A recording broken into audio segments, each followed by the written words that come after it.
Comunicado íntegro del subcomandante Marcos, ahora Galeano. Entre la luz y la sombra. En la realidad, planeta Tierra. Mayo del 2014. Compañera, compañeroa, compañero. Buenas noches, tardes, días en cualesquiera que sea su geografía, su tiempo y su modo. Buenas madrugadas. Quisiera pedirles a las compañeras, compañeros y compañeroas de la sexta que vienen de otras partes, especialmente a los medios libres compañeros, su paciencia, tolerancia y comprensión para lo que voy a decir, porque estas serán mis últimas palabras en público antes de dejar de existir. Me dirijo a ustedes y a quienes a través de ustedes nos escuchan y miran. Tal vez al inicio, o en el transcurso de estas palabras, vaya creciendo en su corazón la sensación de que algo está fuera de lugar, de que algo no cuadra, como si estuvieran faltando una o varias piezas para darle sentido al rompecabezas que se les va mostrando.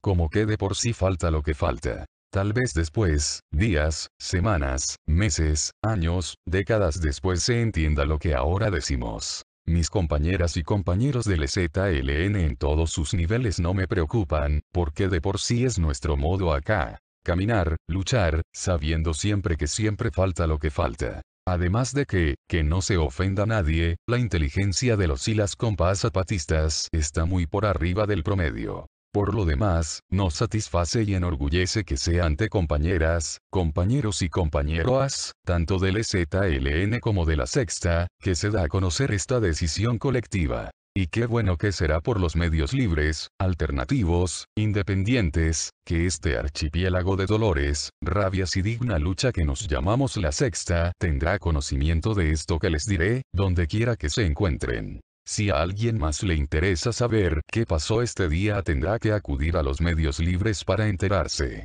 Va pues.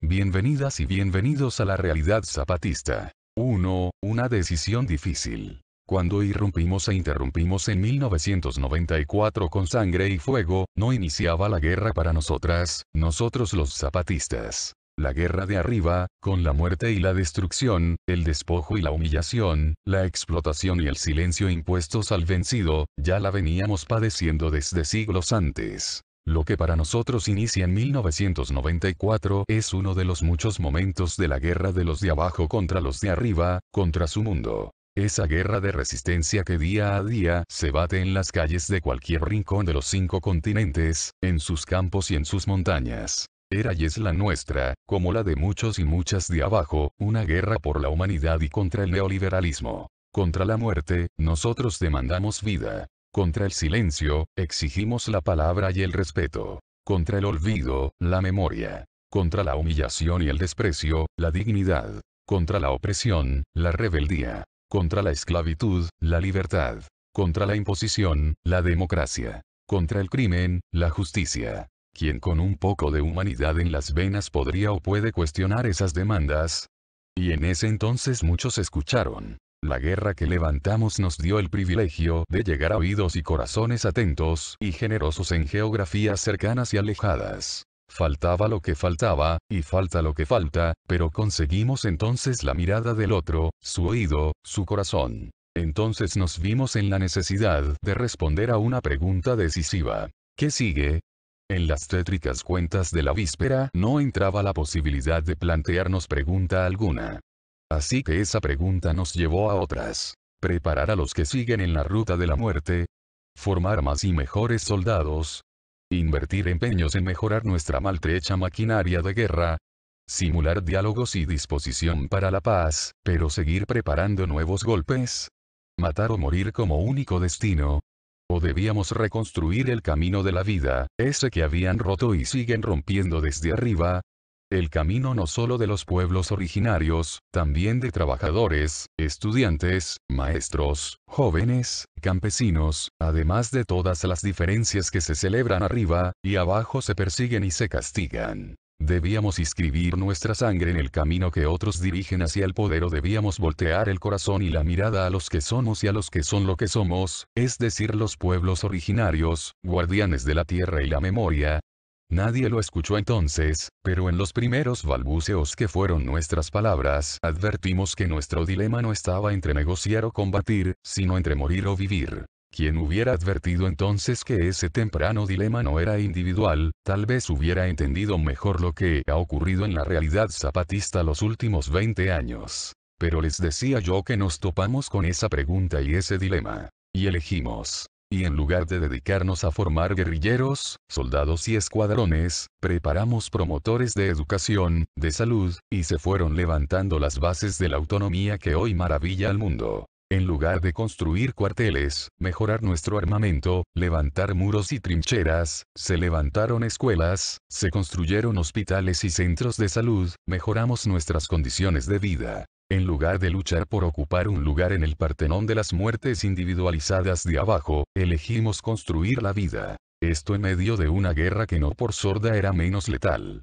Porque, con paz, una cosa es gritar no están solos y otra enfrentar solo con el cuerpo una columna blindada de tropas federales, como ocurrió en la zona de los Altos de Chiapas, y a ver si hay suerte y alguien se entera, y a ver si hay un poco más de suerte y el que se entera se indigna, y otro poco más de suerte y el que se indigna hace algo. En el entretanto, las tanquetas son frenadas por las mujeres zapatistas, y a falta de par que fue con mentadas de madre y piedras que la serpiente de acero tuvo que echarse para atrás. Y en la zona norte de Chiapas, padecer el nacimiento y desarrollo de las guardias blancas, recicladas entonces como paramilitares. Y en la zona Xochitl las agresiones continuas de organizaciones campesinas que de independientes a veces ni el nombre tienen. Y en la zona de la selva Tzeltal la combinación de paramilitares y contras. Y una cosa es gritar todos somos Marcos o no todos somos Marcos, según el caso o cosa, y otra la persecución con toda la maquinaria de guerra, la invasión de poblados, el peinado de montañas, el uso de perros adiestrados, las aspas de los helicópteros artillados, alborotando los copetes de las ceibas, el vivo o muerto que nació en los primeros días de enero de 1994 y alcanzó su nivel más histérico en 1995 y el resto del sexenio de la hora empleado de una transnacional, y que esta zona de selva fronteriza padeció desde 1995 y a la que se suma después la misma secuencia de agresiones de organizaciones campesinas, uso de paramilitares, militarización, hostigamiento.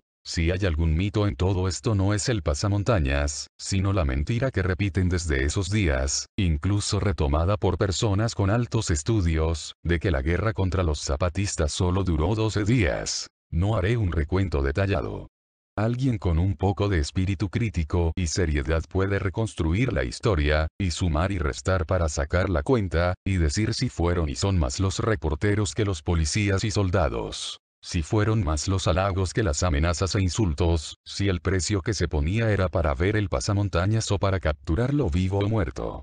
En esas condiciones, algunas veces solo con nuestras fuerzas y otras con el apoyo generoso e incondicional de gente buena de todo el mundo, se fue avanzando en la construcción aún inacabada, es cierto, pero ya definida de lo que somos. No es entonces una frase, afortunada o desafortunada, según se le vea desde arriba o desde abajo, la de aquí estamos los muertos de siempre, muriendo de nuevo, pero ahora para vivir. Es la realidad. Y casi 20 años después. El 21 de diciembre del 2012, cuando la política y el esoterismo coincidían, como otras veces, en predicar catástrofes que siempre son para los de siempre, los de abajo, repetimos el golpe de mano del 1 de enero del 94 y, sin disparar ni un solo tiro, sin armas, con nuestro solo silencio, postramos de nuevo la soberbia de las ciudades cuna y nido del racismo y el desprecio. Si el 1 de enero de 1994, miles de hombres y mujeres sin rostro atacaron y rindieron las guarniciones que protegían las ciudades, el 21 de diciembre del 2012 fueron decenas de miles que tomaron sin palabras los edificios desde donde se celebraba nuestra desaparición. El solo hecho inapelable de que el EZLN no solo no se había debilitado, mucho menos desaparecido, sino que había crecido cuantitativa y cualitativamente hubiera bastado para que cualquier mente medianamente inteligente se diera cuenta de que, en esos 20 años, algo había cambiado al interior del EZLN y de las comunidades. Tal vez más de alguno piense que nos equivocamos al elegir, que un ejército no puede ni debe empeñarse en la paz. Por muchas razones, cierto, pero la principal era y es porque de esa forma terminaríamos por desaparecer. Tal vez es cierto. Tal vez nos equivocamos al elegir cultivar la vida en lugar de adorar a la muerte. Pero nosotros elegimos no escuchando a los de afuera. No a quienes siempre demandan y exigen la lucha a muerte, mientras los muertos los pongan otros. Elegimos mirándonos y escuchándonos, siendo el votán colectivo que somos. Elegimos la rebeldía, es decir, la vida. Eso no quiere decir que no supiéramos que la guerra de arriba trataría y trata de imponer de nuevo su dominio sobre nosotros. Supimos y sabemos que una y otra vez habremos de defender lo que somos y cómo somos. Supimos y sabemos que seguirá habiendo muerte para que haya vida. Supimos y sabemos que para vivir, morimos. 2. Un fracaso. Dicen por ahí que no hemos logrado nada para nosotros. No deja de sorprender que se maneje con tanto desparpajo esta posición. Piensan que los hijos e hijas de los comandantes y comandantas deberían disfrutar de viajes al extranjero, de estudios en escuelas privadas y luego de altos puestos en la empresa o la política. Que en lugar de trabajar la tierra para arrancarle con sudor y empeño el alimento, deberían lucirse en las redes sociales divirtiéndose en los antros, exhibiendo lujos. Tal vez los subcomandantes deberían procrear y heredar a sus descendientes los cargos, las prebendas, los templetes, como hacen los políticos de todo el espectro. Tal vez deberíamos, como los dirigentes de la CIOACH y de otras organizaciones campesinas, recibir privilegios y paga en proyectos y apoyos, quedarnos con la mayor parte y dejar a las bases solo unas migajas, a cambio de que cumplan las órdenes criminales que vienen de más arriba. Pero es cierto, no hemos logrado nada de eso para nosotros. Difícil de creer que, 20 años después de aquel nada para nosotros, resultara que no era una consigna, una frase buena para carteles y canciones, sino una realidad, la realidad. Si el ser consecuentes es un fracaso, entonces la incongruencia es el camino del éxito, la ruta al poder. Pero nosotros no queremos ir para allá. No nos interesa. En esos parámetros preferimos fracasar que triunfar. 3. El relevo. En estos 20 años ha habido un relevo múltiple y complejo en el EZLN. Algunos han advertido solo el evidente, el generacional. Ahora están haciendo la lucha y dirigiendo la resistencia, quienes eran pequeños o no habían nacido al inicio del alzamiento. Pero algunos estudiosos no se han percatado de otros relevos. El de clase. Del origen clase mediero ilustrado, al indígena campesino. El de raza. De la dirección mestiza a la dirección netamente indígena. Y el más importante, el relevo de pensamiento. Del vanguardismo revolucionario al mandar obedeciendo. De la toma del poder de arriba a la creación del poder de abajo. De la política profesional a la política cotidiana. De los líderes, a los pueblos. De la marginación de género, a la participación directa de las mujeres. De la burla a lo otro, a la celebración de la diferencia. No me extenderé más sobre esto, porque ha sido precisamente el curso La Libertad según los y las zapatistas la oportunidad de constatar si en territorio organizado vale más el personaje que la comunidad. En lo personal no entiendo por qué gente pensante que afirma que la historia la hacen los pueblos, se espante tanto ante la existencia de un gobierno del pueblo donde no aparecen los especialistas en ser gobierno. ¿Por qué les da terror el que sean los pueblos los que manden, los que dirijan sus pasos propios?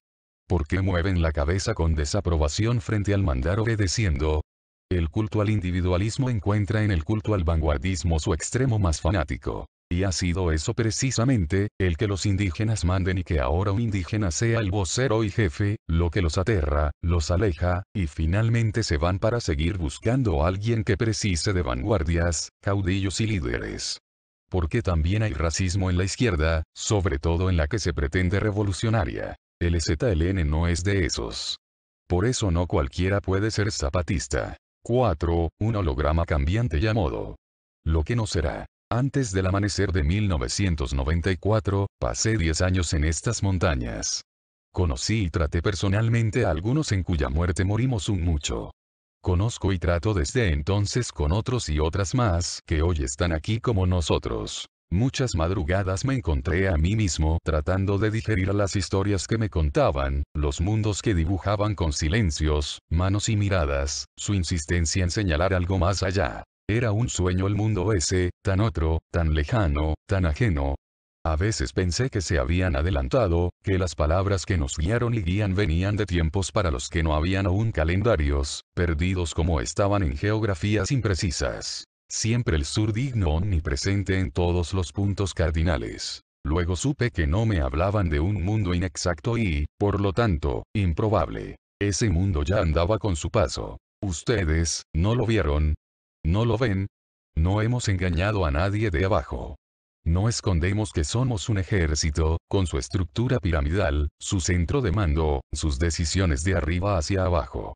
No por congraciarnos con libertarios o por moda negamos lo que somos. Pero cualquiera puede ver ahora si el nuestro es un ejército que su planteo impone. Y debo decir esto, que ya he pedido la autorización del compañero subcomandante insurgente Moisés para hacerlo. Nada de lo que hemos hecho, para bien o para mal, hubiera sido posible si un ejército armado, el Zapatista de Liberación Nacional, no se hubiera alzado contra el mal gobierno, ejerciendo el derecho a la violencia legítima.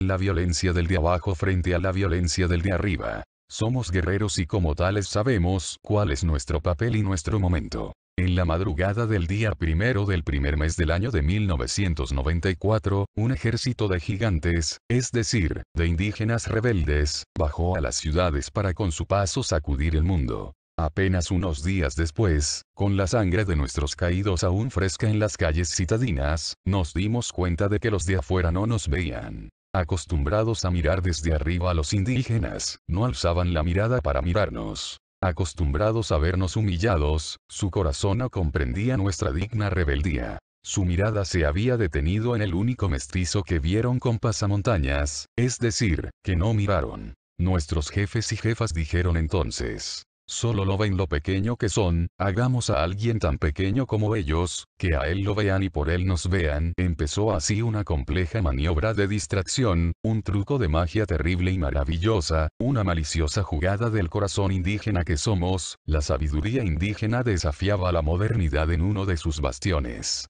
los medios de comunicación. Empezó entonces la construcción del personaje llamado Marcos. Les pido que me sigan en este razonamiento. Supongamos que es posible otra forma de neutralizar a un criminal. Por ejemplo, creándole su arma homicida, hacerle creer que es efectiva, conminarlo a construir, en base a esa efectividad, todo su plan, para, en el momento en que se prepara para disparar, el arma vuelva a ser lo que siempre fue: una ilusión. El sistema entero, pero sobre todo sus medios de comunicación, juegan a construir famas para luego destruirlas si no se pliegan a sus designios. Su poder residía, ya no, han sido desplazados en eso por las redes sociales, en decidir qué y quién existía en el momento en que elegían qué nombraban y qué callaban. En fin, no me hagan mucho caso, como se ha demostrado en estos 20 años, yo no sé nada de medios masivos de comunicación. El caso es que el submarcos pasó de ser un vocero a ser un distractor. Si el camino de la guerra, es decir, de la muerte, nos había tomado 10 años. El de la vida tomó más tiempo y requirió más esfuerzo, por no hablar de sangre. Porque, aunque no lo crean, es más fácil morir que vivir. Necesitábamos tiempo para ser y para encontrar a quien supiera vernos como lo que somos. Necesitábamos tiempo para encontrar a quien nos viera no hacia arriba, no hacia abajo, que de frente nos viera, que nos viera con mirada compañera. Les decía que empezó entonces la construcción del personaje. Marcos un día tenía los ojos azules, otro día los tenía verdes, o cafés, o miel, o negros, todo dependiendo de quién hiciera la entrevista y tomara la foto. Así fue reserva en equipos de fútbol profesional, empleado en tiendas departamentales, chofer, filósofo, cineasta, y los etcéteras que pueden encontrar en los medios de paga de esos calendarios y en diversas geografías. Había un Marcos para cada ocasión, es decir, para cada entrevista. Y no fue fácil, créanme, no había entonces Wikipedia y si venían del Estado español tenía que investigar si el corte inglés, por ejemplo, era un corte de traje típico de Inglaterra, una tienda de abarrotes, o una tienda departamental. Si me permiten definir a Marcos el personaje, entonces diría sin titubear que fue una botarga. Digamos que, para que me entiendan, Marcos era un medio no libre, ojo, que no es lo mismo que ser un medio de paga. En la construcción y mantenimiento del personaje tuvimos algunos errores. Es de humanos el errar, dijo el herrero. Durante el primer año agotamos, como quien dice, el repertorio de Marcos posibles. Así que para inicios de 1995 estábamos en apuros y el proceso de los pueblos estaba en sus primeros pasos. Así que en 1995 ya no sabíamos cómo hacerle.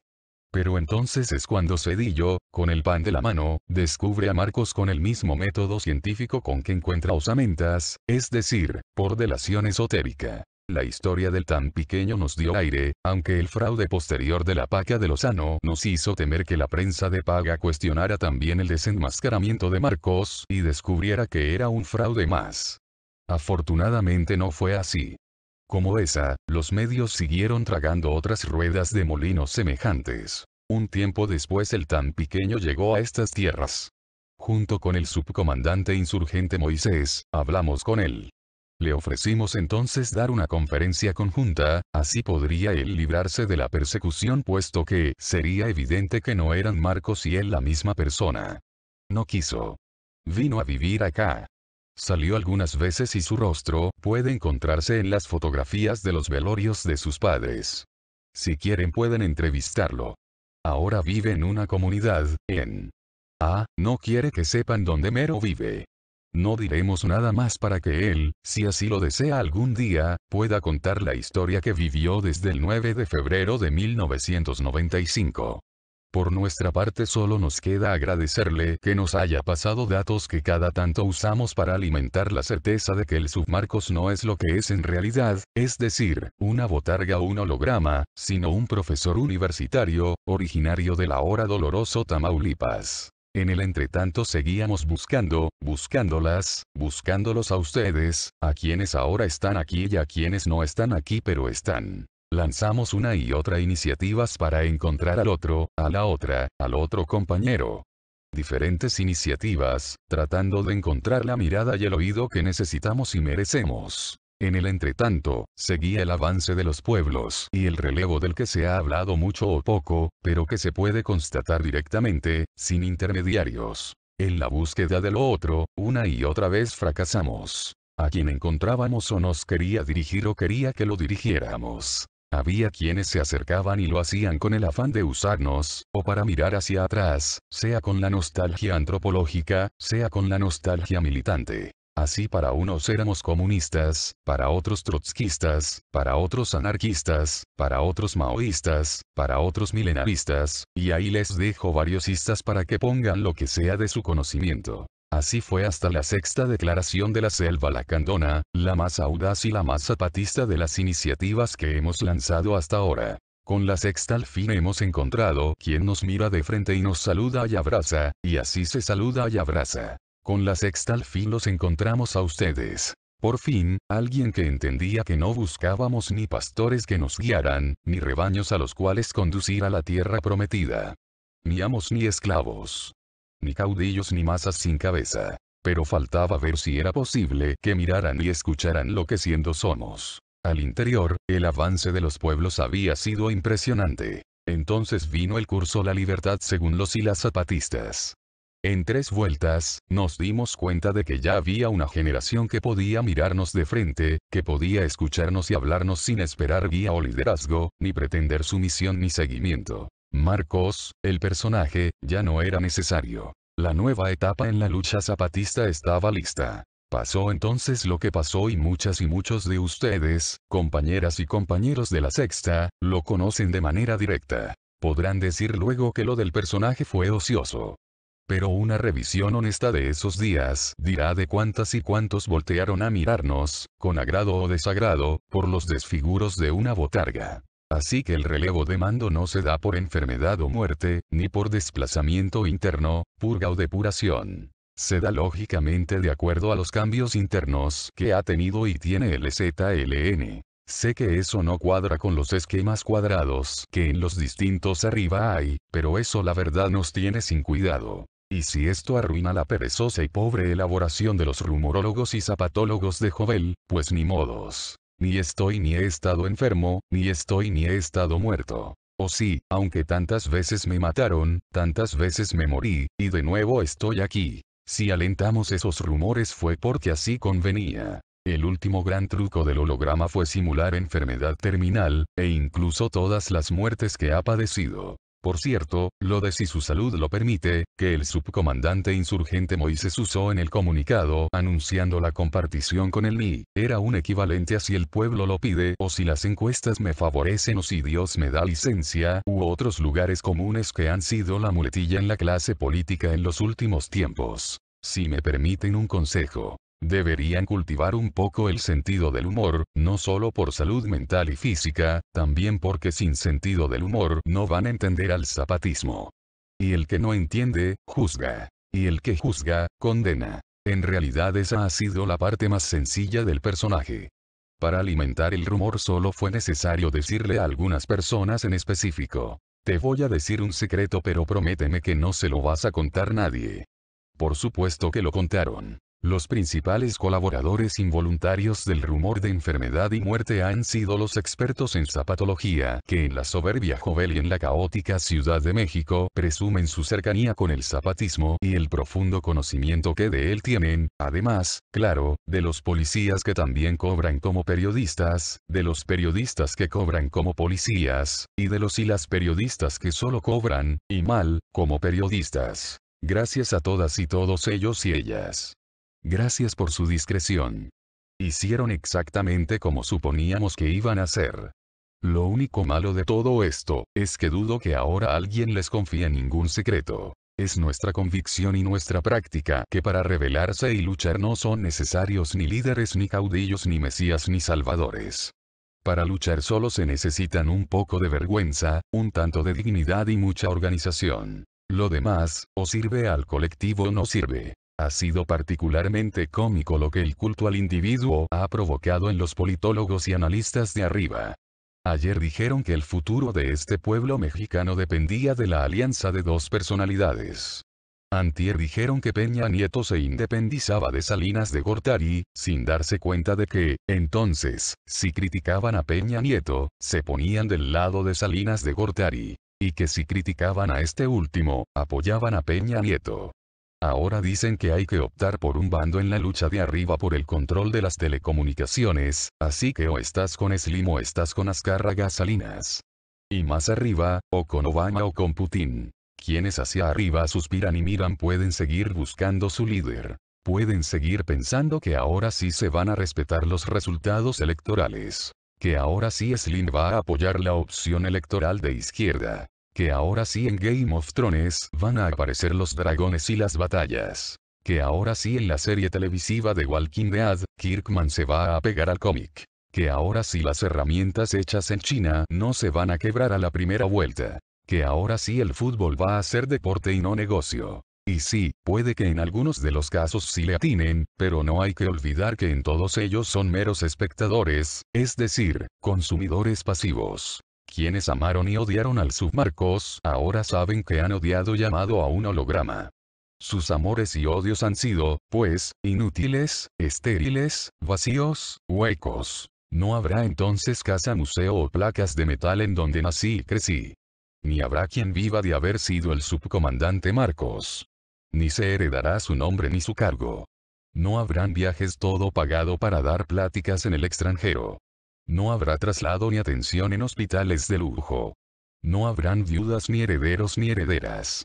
No habrán funerales, ni honores, ni estatuas, ni museos, ni premios, ni nada de lo que el sistema hace para promover el culto al individuo y para menospreciar al colectivo. El personaje fue creado y ahora sus creadores, los zapatistas y las zapatistas, lo destruimos. Si alguien entiende esta lección que dan nuestras compañeras y compañeros, habrá entendido uno de los fundamentos del zapatismo. Así que en los últimos años ha pasado lo que ha pasado. Entonces vimos que la botarga, el personaje, el holograma pues, ya no era necesario. Una y otra vez planeamos, y una y otra vez esperamos el momento indicado. El calendario y la geografía precisas para mostrar lo que en verdad somos a quienes son en verdad. Entonces llegó Galeano con su muerte a marcarnos la geografía y el calendario. Aquí, en la realidad. Ahora. En el dolor y la rabia 5, el dolor y la rabia.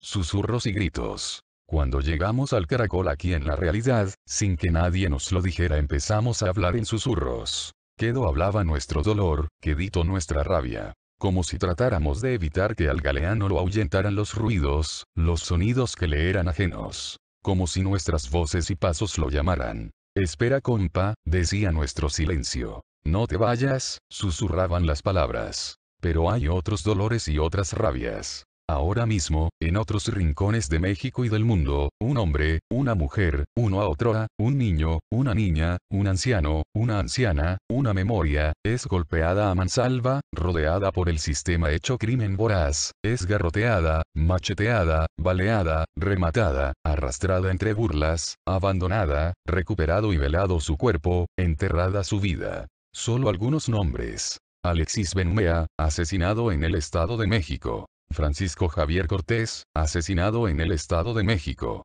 Juan Vázquez Guzmán, asesinado en Chiapas. Juan Carlos Gómez Silvano, asesinado en Chiapas. El compa Cui, asesinado en el DF. Carlo Giuliani, asesinado en Italia. Alexis Grigoropoulos, asesinado en Grecia. Wahid al-Ramai, asesinado en un campo de refugiados en la ciudad cisjordana de Ramala. 14 años, asesinado de un tiro en la espalda desde un puesto de observación del ejército israelí. No había marchas, ni protestas ni nada en la calle. Matías Valentín Catrileo Quesada, mapuche, asesinado en Chile. Teodulfo Torres Soriano, compa de la Sexta, desaparecido en la Ciudad de México. Guadalupe Jerónimo y Urbano Macías, comuneros de Cherán, asesinados en Michoacán. Francisco de Asís Manuel, desaparecido en Santa María Ostula. Javier Martínez Robles, desaparecido en Santa María Ostula. Gerardo Vera Orsino, desaparecido en Santa María Ostula. Enrique Domínguez Macías, desaparecido en Santa María Ostula. Martín Santos Luna, desaparecido en Santa María Ostula. Pedro Leiva Domínguez, asesinado en Santa María Ostula. Diego Ramírez Domínguez, asesinado en Santa María Ostula. Trinidad de la Cruz Crisóstomo, asesinado en Santa María Ostula. Crisóforo Sánchez Reyes, asesinado en Santa María Ostula. Teódulo Santos Girón, desaparecido en Santa María Ostula. Longino Vicente Morales, desaparecido en Guerrero. Víctor Ayala Tapia, desaparecido en Guerrero. Jacinto López Díaz el Jaci, asesinado en Puebla. Bernardo Vázquez Sánchez, asesinado en Oaxaca. Jorge Alexis Herrera, asesinado en Guerrero. Gabriel Echeverría, asesinado en Guerrero. Edmundo Reyes Amaya, desaparecido en Oaxaca. Gabriel Alberto Cruz Sánchez, desaparecido en Oaxaca. Juan Francisco Sicilia Ortega, asesinado en Morelos. Ernesto Méndez Salinas, asesinado en Morelos. Alejandro Chao Barona, asesinado en Morelos. Sara Robledo, asesinada en Morelos. Juventina Villa Mójica, asesinada en Guerrero. Reinaldo Santana Villa, asesinado en Guerrero. Catarino Torres Pereda, asesinado en Oaxaca. Betty Cariño, asesinada en Oaxaca. Giri Jacola, asesinado en Oaxaca. Sandra Luz Hernández, asesinada en Sinaloa. Marisela Escobedo Ortiz, asesinada en Chihuahua. Celedonio Monroy Prudencio, desaparecido en Jalisco. Nepomuceno Moreno Núñez, asesinado en Sonora. Los y las migrantes desaparecidas forzosamente y probablemente asesinadas en cualquier rincón del territorio mexicano. Los presos a quienes se quiere matar en vida. Mumia Abu Jamal, Leonard Peltier, los Mapuche, Mario González, Juan Carlos Flores. El continuo entierro de voces que vida fueron, silenciadas por el caer de la tierra y el cerrarse de las rejas. Y la burla mayor es que, en cada paletada de tierra que arroja el esbirro en turno, el sistema va diciendo: no vales, no importas, nadie te llora, a nadie le da rabia tu muerte, nadie sigue tu paso, nadie levanta tu vida y con la última paletada sentencia: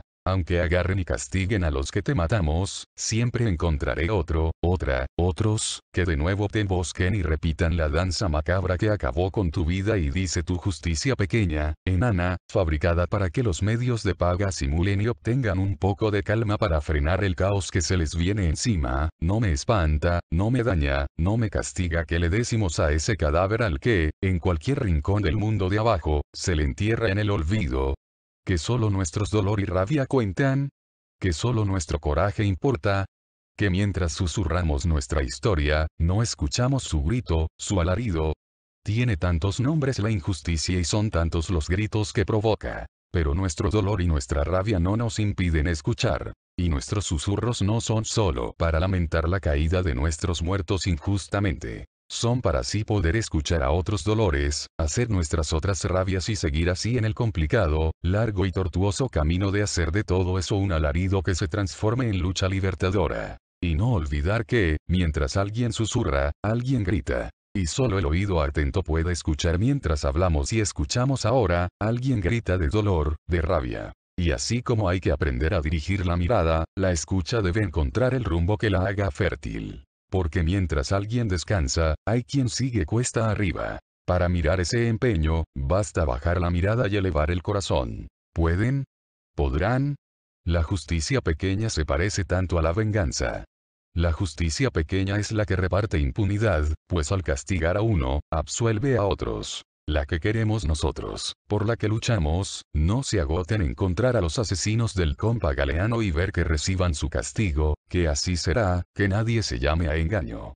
La búsqueda paciente y porfiada busca la verdad, no el alivio de la resignación. La justicia grande tiene que ver con el compañero Galeano enterrado. Porque nosotros nos preguntamos no qué hacemos con su muerte, sino qué debemos hacer con su vida. Disculpen si entro en el pantanoso terreno de los lugares comunes, pero ese compañero no merecía morir, no así. Todo su empeño, su sacrificio cotidiano, puntual, invisible para quien no fuera nosotros, fue por la vida. Y sí les puedo decir que fue un ser extraordinario y además, y esto es lo que maravilla, hay miles de compañeras y compañeros como él en las comunidades indígenas zapatistas, con el mismo empeño, idéntico compromiso, igual claridad y un único destino, la libertad. Y haciendo cuentas macabras. Si alguien merece la muerte es quien no existe ni ha existido, como no sea en la fugacidad de los medios de comunicación de paga. Ya nos ha dicho nuestro compañero jefe y vocero del EZLN, el subcomandante insurgente Moisés, que al asesinar a Galeano, o a cualquiera de los zapatistas, los de arriba querían asesinar al EZLN. No como ejército, sino como rebelde necio que construye y levanta vida donde ellos, los de arriba, desean el páramo de las industrias mineras, petroleras, turísticas, la muerte de la tierra y de quienes la habitan y trabajan. Y ha dicho que hemos venido, como Comandancia General del Ejército Zapatista de Liberación Nacional, a desenterrar a Galeano. Pensamos que es necesario que uno de nosotros muera para que Galeano viva. Y para que esa impertinente que es la muerte quede satisfecha, en su lugar de Galeano ponemos otro nombre para que Galeano viva y la muerte se lleve no una vida, sino un nombre solamente, unas letras vaciadas de todo sentido, sin historia propia, sin vida.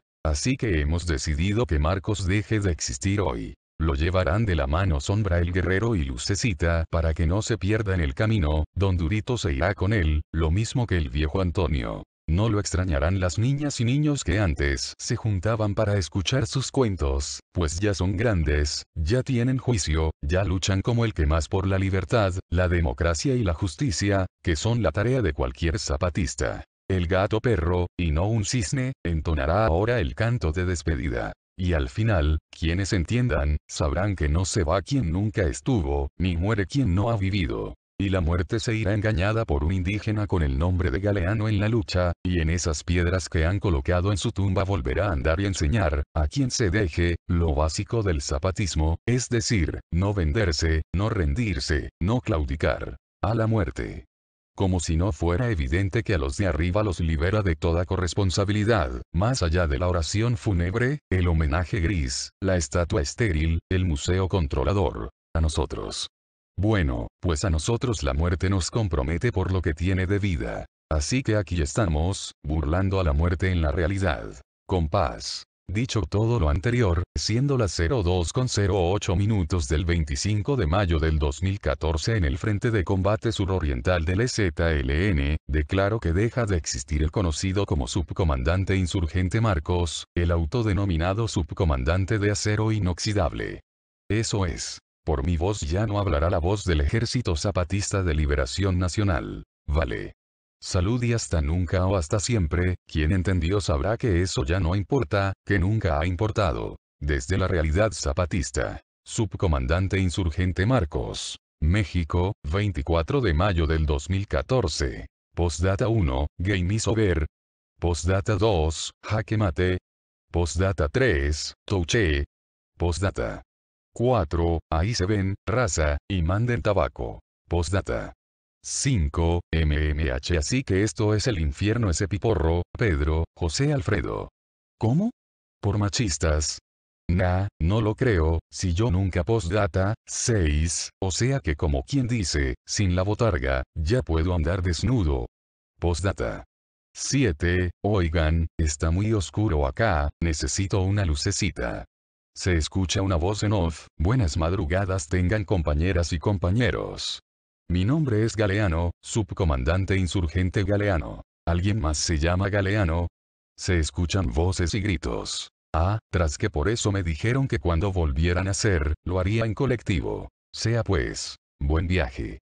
Cuídense, cuídenos. Desde las montañas del sureste mexicano. Subcomandante insurgente Galeano. México, mayo del 2014.